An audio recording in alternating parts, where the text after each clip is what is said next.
ሰላም ክብራትና ክብራን ውድ የአዲስ ጤና ዩቲዩብ ቻናል ቤተሰቦች እንደምን አላችሁ?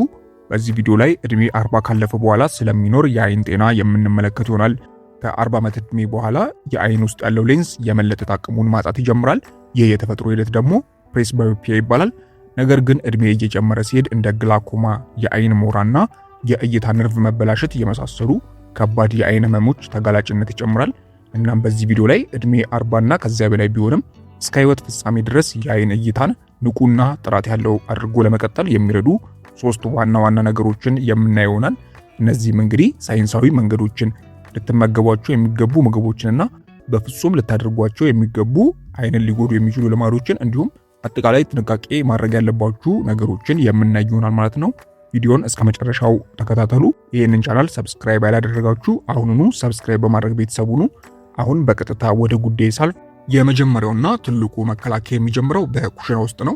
ለአይን ጤና የሚሆኑ 4 ዋና ምግብ አይነቶችን ዘውትር በምግባችሁ ውስጥ ልታካትቱ የሚገቡትን ማለት ነው አሁን የምናይ ይሆናል ማለት ነው። በተለይ እድሜ 40 ካለፈ በኋላ እነዚህ ምግቦች የግዴታ ናቸው። የመጀመሪያው አረንጓዴ ቅጠላቅጠሎች ነው። ማለትም እንደ ቆስጣ፣ ጎመን፣ ብሮኮሊ። እነዚህ ምግቦች ሉቲንና ዚአዜቲን የተባሉ ኃይለኛ አንቲኦክሲደንቶች አላቸው። እነዚህ ንጥረ ነገሮች ለአይናችን እንደ ተፈጥሯዊ የፀሐይ መነጽር መሆን ሬቲናን ከጎጂ ሰማያዊ ብርሃን የሚከላከሉ ይሆናል ማለት ነው። ሌሎች ምግቦች እንግዲህ ኦሜጋ 3 የያዙ ምግቦች ነው። ማለትም ዘይታማ አሳዎች፣ ተልባና ዋና የተባሉ የኦሜጋ 3 የያዙ ምግቦች ናቸው። እንደ ሳልሞን፣ ቱናና ሳርዲን የመሳሰሉ አሳዎች በአይናችን ውስጥ የሚገኘውን ፈሳሽ በትክክል እንዲመነጭ ያደርጋሉ። ይህም ከ40 ዓመት በኋላ በብዛት የሚከሰተውን የአይን መድረቅ ይከላከላል። ሌላኛውና ሶስተኛው ቪታሚን ኤ እና ቪታሚን ሲ ያላቸው ምግቦች ናቸው። እነዚህም እንደ ካሮት፣ ስኳር ድንች፣ ዱባና ብርቱካን ያሉ ማለት ነው። ካሮት እንግዲህ የሬቲና ስራን የሚያግዝ ቤታ ካሮቲን አለው። ብርቱካንና ሎሚ ደግሞ አይናችን ውስጥ ያሉ የደም ስሮችን እንዳይደክሙ እና የአይን ሞራ ቀድሞ እንዳይመጣ ይከላከላሉ ማለት ነው። የመጨረሻውና አራተኛው እንቁላልና ጥራጥሬዎች ናቸው።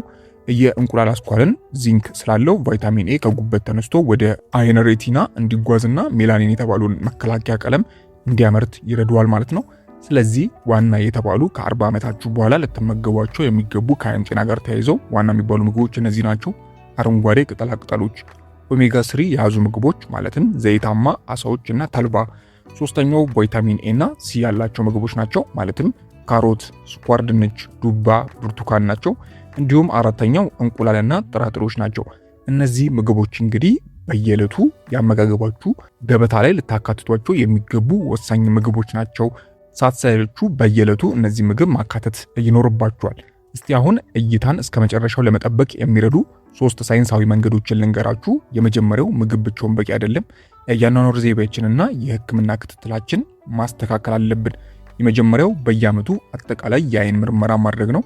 ይሄ እንግዲህ በጣም ወሳኝ ነጥብ ነው። እንደ ግላኮማ ያሉ በሽታዎች የእይታ ሌባ ይባላሉ። ምክንያቱም መጀመሪያ አካባቢ ምንም ህመም ወይም ደግሞ የእይታ መቀነስ አያሳዩም። በሽታው መኖሩ የሚታወቀው እይታው ሙሉ በሙሉ ሲጠፋ ብቻ ነው። ስለዚህ ከ40 ዓመት በኋላ በየ1 ወይም ደግሞ በየ2 ዓመቱ ሐኪም ጋር መሄድ ግዴታ ነው ማለት ነው። ሌላኛው የ20/20 ደንብ መተግበር ይኖርባቸዋል። ይሄም ማለት በብዛት እንግዲህ አሁን ላይ ስልክ፣ ላፕቶፕ ወይም ደግሞ ቲቪ የምናይበት ጊዜ ጨምሯል። በአይን ላይ የሚመጣ ውጥረትን ለመቀነስ ደግሞ በየ20 ደቂቃው ለ20 ሰከንድ ያህል 6 ሜትር ደረጃ ላይ የሚገኝ ርቀት ያለን ነገር በትኩረት መመልከት ለእይታ ጠቃሚ ነው። ይሄም እንግዲህ ለአይን ጡንቻዎች ታላቅ እረፍትን የሚሰጥ ይሆናል። ሌላኛው የስኳርና የደም ግፊትን መቆጣጠር ነው።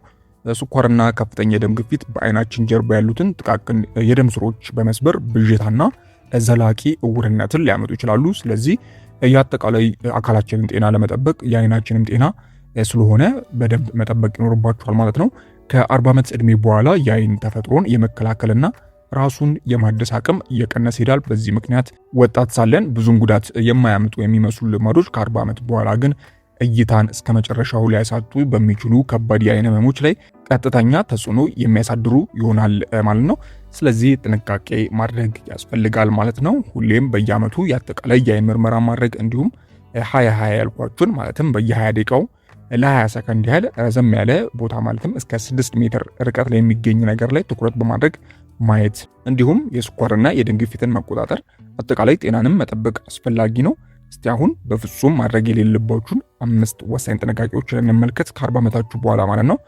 የመጀመሪያው ያለ ፀሐይ መነጽር ወደ ውጭ መውጣት። ብዙ ሰዎች የፀሐይ መነጽርን እንደ ፋሽን ወይም ደግሞ እንደ ጌጦቻ ነው የሚያዩት። ነገር ግን ከ40 ዓመት በኋላ ይህንን ማድረግ ትልቁ ስህተት ነው። ምክንያቱም የፀሐይ አልትራቫዮሌት ጨረሮች በአይናችን ሌንስ ላይ በቀጥታ ሲያርፉ በሌንስ ውስጥ ያሉ ፕሮቲኖች ቀስ በቀስ እንዲደነዝዙ ያደርጋሉ። ይህ ሂደት የአይን ሞራ ይባላል። በተጨማሪም ጨረሩ በአይናችን ጀርባ ያለውን ማዕከላዊ እይታ የሚቆጣጠረውን ማኩላ በማውደም ለእድሜ መግፋት የእይታ ማጣት ዋነኛው መንስኤ ይሆናል ማለት ነው። ስለዚህ ወደ ውጭ ስትወጡ በተለይ ከጠዋቱ 4 ሰዓት እስከ ከሰዓት 10 ሰዓት ባለው ጊዜ ውስጥ 99% ወይም ደግሞ 100% የአልትራቫዮሌት ጨረር መከላከል የሚችል መነጽር ማድረግ ግዴታ ነው ማለት ነው። ሌላው አይንን በኃይል ማሸት በፍጹም ማድረግ የለባችሁም። አይናችሁ ሲያሳክካችሁ፣ ሲደርቅ ወይም ደግሞ በኮምፒውተር ስራ ሲደክም በኃይል ማሸት የተለመደ ግን አደገኛ ልማድ ነው። ምክንያቱም ከ40 ዓመት በኋላ የአይን የውጭኛው ክፍል የመለጠጥና የመቀደድ ተጋላጭነት ይጨምራል። አይንን በኃይል ስታሹ ኮርኒያችሁ ላይ ደግሞ አላስፈላጊ ጫና በመፍጠር ቅርጹ እንዲበላሽና ወደፊት እንዲቀስር ሊያደርገው ይችላል ማለት ነው። ይህ ደግሞ በምንም መነጽር የማይስተካከል ከፍተኛ እይታ ብዥታን ያመጣል።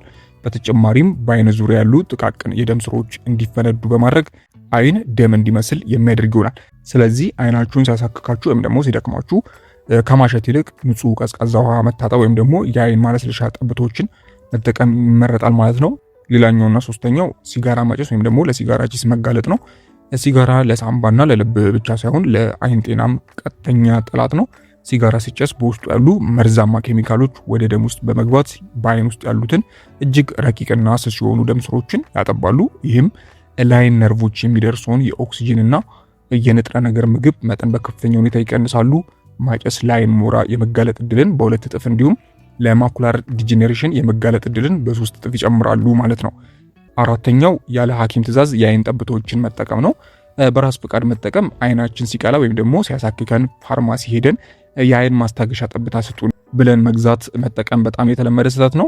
ምክንያቱም አብዛኞቹ የአይን መቅላትን በፍጥነት የሚያጠፉ ጠብቶች በውስጣቸው የደም ስር ማጥበቢያ ወይም ደግሞ ስትሮይድ ሊይዙ ይችላሉ። እነዚህ ጠብቶች ለረዥም ጊዜ መጠቀም በአይን ውስጥ ያለውን ፈሳሽ ግፊት በከፍተኛ ሁኔታ ይጨምራል። ይህ ደግሞ ያለምንም ህመም እይታን እስከ መጨረሻው የሚያጠፋው ግላኮማ ሊቀሰቅስ ወይም ደግሞ ሊያባብስ ይችላል። ስለዚህ ከሐኪም ማዘዣ ውጪ የሚገዙ ማናቸውም የአይን መድኃኒቶች ከመጠቀም መቆጠብና ማንኛውም ጠብታ ከመግዛታችሁ በፊት የአይን ሐኪም ማማከር ያስፈልጋል።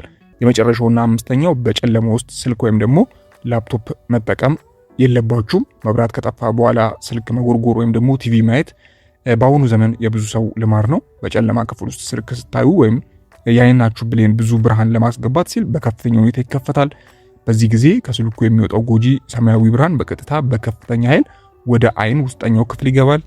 የእይታን ከማዳከም ባለፈም አይንን እንዳይደርቅ የሚረዳውን የተፈጥሮ ፈሳሽ ያደርቃል። እንዲሁም የእንቅልፍ ሆርሞን ምርት በማስተጓጎል ጥራት ያለው እንቅልፍ እንዳትተኙ የሚያደርግ ይሆናል። ስለዚህ ማታ ስልክ ወይም ደግሞ ላፕቶፕ ስትጠቀሙ ሁልጊዜ በክፍል ውስጥ በቂ ብርሃን መኖሩን ማረጋገጥ ያስፈልጋል።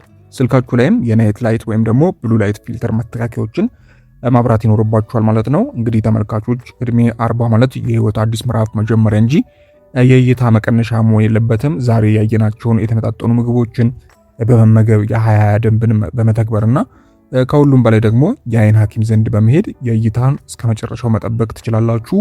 የዛሬው ቪዲዮ ጠቃሚ መረጃ እንደሰጣችሁ ተስፋ አድርጋለሁ። እናንተስ እስቲ ከ40 ዓመት በኋላ የአይን እይታችሁ ላይ ምን ለውጥ አስተውላችሁ? ሐሳባችሁን ኮሜንት ላይ አስፍሩልኝ። ቪዲዮን ከወደዳችሁት ላይክ ማድረግና ለምትወዷቸው እንግዲህ ሼር ማድረግ እንዳትረሱ። በቀጣይ ጠቃሚ ቪዲዮዎች እስከምንገናኝ ጤናችሁን ጠብቁ። ደህና ሁኑ። ቻው።